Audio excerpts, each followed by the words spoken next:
Hi, my name is Lenora Zenzalai Helm, and I am a vocal musician, a vocal musicianship coach, and the founder of Vocal Jazz Online. I am so excited that you've stopped by and that you are interested in this information. We've been getting an amazing amount of comments and responses on Facebook, and we are so excited that this information is resonating for so many of you. We've been working on a number of really important aspects of vocal musicianship. We've talked about in our first video how singers need to have a mindset of being a teacher. Not in a classroom setting or in a sense where they're not focused on being a performer, but from the perspective of working in their music and working on their lyrics and songs with the responsibility and accountability that they are serving their audience and their listeners. We talked about in our second video a 3-step plan, the Musicianship 101 plan, and that talked about mentoring, how important it is to get a mentor in your journey as a singer, and how important it is to work on networking and building a community and building that peer relationship where you can grow and be inspired. And in this video, we're going to really address 5 music business myths that get singers stopped. I've been working for a long time with vocalists and vocal educators, and I really want to serve them in their journey to work and master the language of music and to master the art of working as a vocal musician. As you work on your journey as a vocalist and as a vocal musician, I want to make sure that you have the resources and tools you need. So let's just talk about here what sometimes has people confused or thinking in the wrong perspective. We'll start with number 5.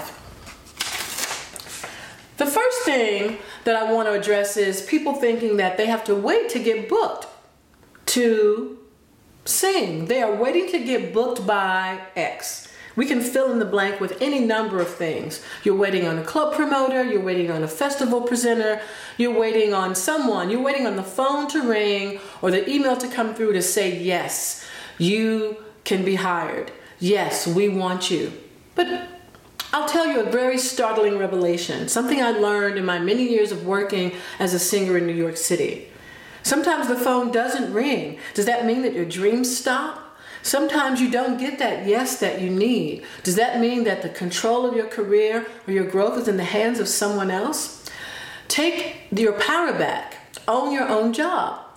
What I did, and this is something that you can do right now, I made a list of the organizations that were in and around my area. That's a church, a community center, after-school program, a nonprofit organization. There's so many ways that you can help those organizations with your talent. And this goes back to what we were talking about networking from a perspective of giving, and about bartering your services. When you barter your services with someone, you don't necessarily exchange money, but you exchange goods and services for goods and services. One of those arts organizations that you help, maybe you play at their fundraiser or upcoming event. Maybe you work in their day camp or their community music program, and you help them reach their goals. And then they have space that you could use, or that you could have a concert. You could book a place to do your recording.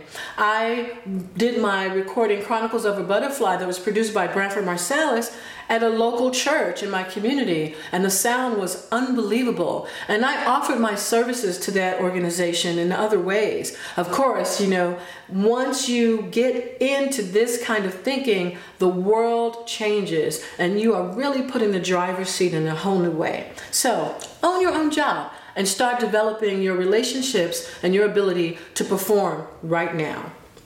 Number 4 is, I need a CD. Some people think, I can't get booked or I can't do anything until I get a CD, and I don't have the money to get a CD, blah, blah, blah, blah, blah. It's not entirely true. You really can start working right now. You do need a CD along your journey, and you do need an opportunity for that CD to be a representation for your audience to grow and to build your listeners and to build and engage with fans. But you have to start somewhere. When you develop the relationship with those organizations and you have a concert, you can videotape it and you can record that performance, and those can be the seeds of what your recording project will be down the line.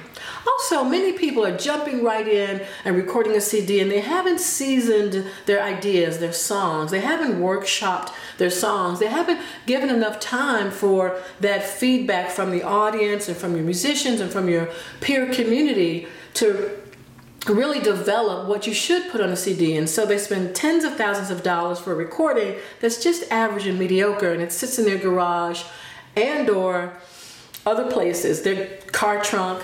But you know, you want to measure your time to do that, but you don't let that stop you. You get into action and you get busy, and as you go along in your performances and in your projects with other people, and you record along the way, the time will come for that CD to take place. There's a time and place for everything. And so you want to work in that very important perspective and get in action, but don't be stopped by not having a CD. Once you are recording those pieces of music that you do when you're performing in those art spaces or those spaces that you create, you upload it on your Reverb Nation page, your YouTube channel, and your Facebook page, which I know you have, right? We'll talk about that if you don't have those. And you will be able to get the feedback about those songs before you put down your hard, cold cash and commit everything to a project. So you want to take your time.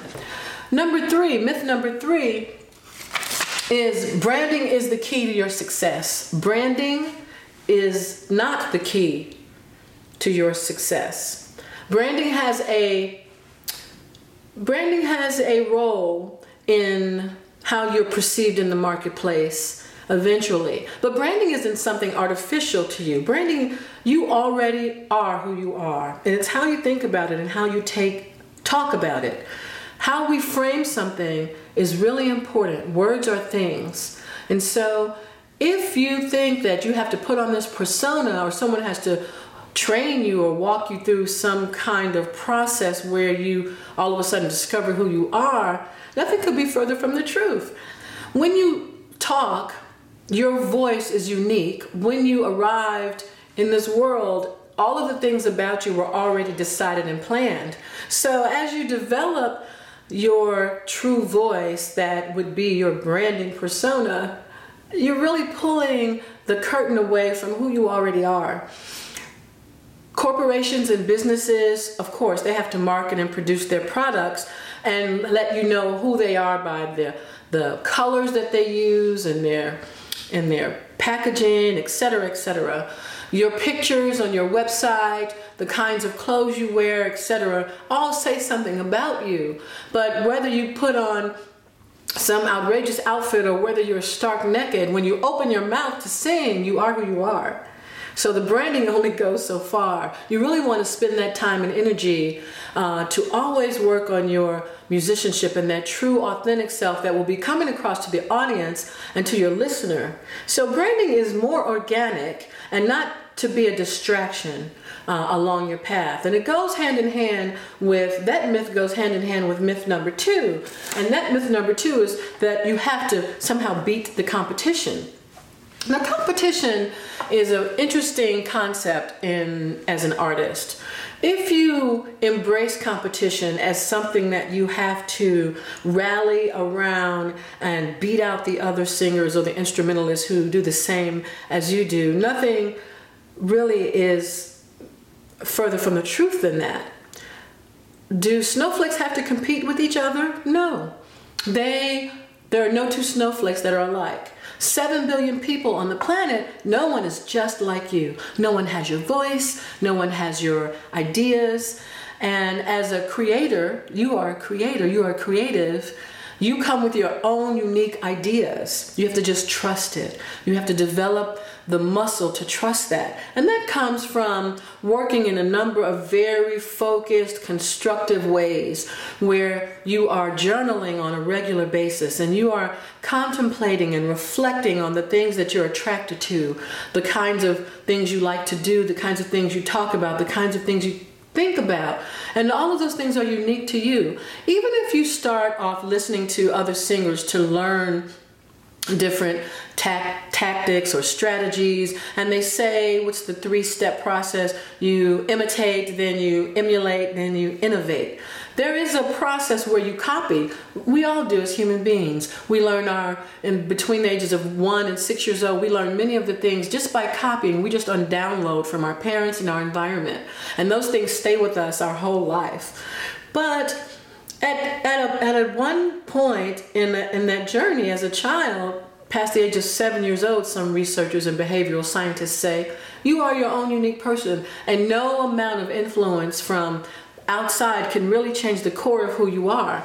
2 children can be raised in the same household with the same parents and be totally opposite from each other. The same is true in your artistry. Just always go back to the source, your own true voice. And then you don't have to act in a snarky, competitive, nasty, catty way with another singer where you think that you have to put them down or do something nasty to them or sabotage what you perceive is an opportunity they have that you think you should have. You don't have to behave in that way, because that kind of behavior actually pushes away your opportunities. That kind of behavior actually is a barrier for your success. You want to remember something that I learned from a mentor. There's always someone watching you who has the potential to really bless you and serve you. There's always someone watching you. So if you behave in a way where you're acting nasty toward other people who you feel like you're in competition with, be careful. Be careful. You don't want to pay the price of that ticket. So, how to beat the competition, or having to beat the competition, is a myth. So that brings us to our last one, and my favorite one. That you need a great vocal teacher or vocal coach to be a success. Okay, now let's really dig into this one, because this may seem strange as a vocal musicianship coach that I'm saying this.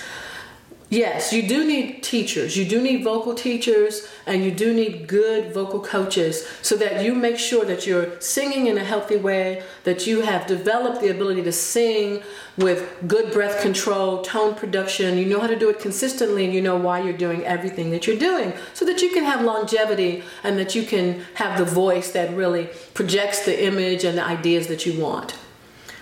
But they can't be your savior, because they cannot work in the presence of a bad mindset.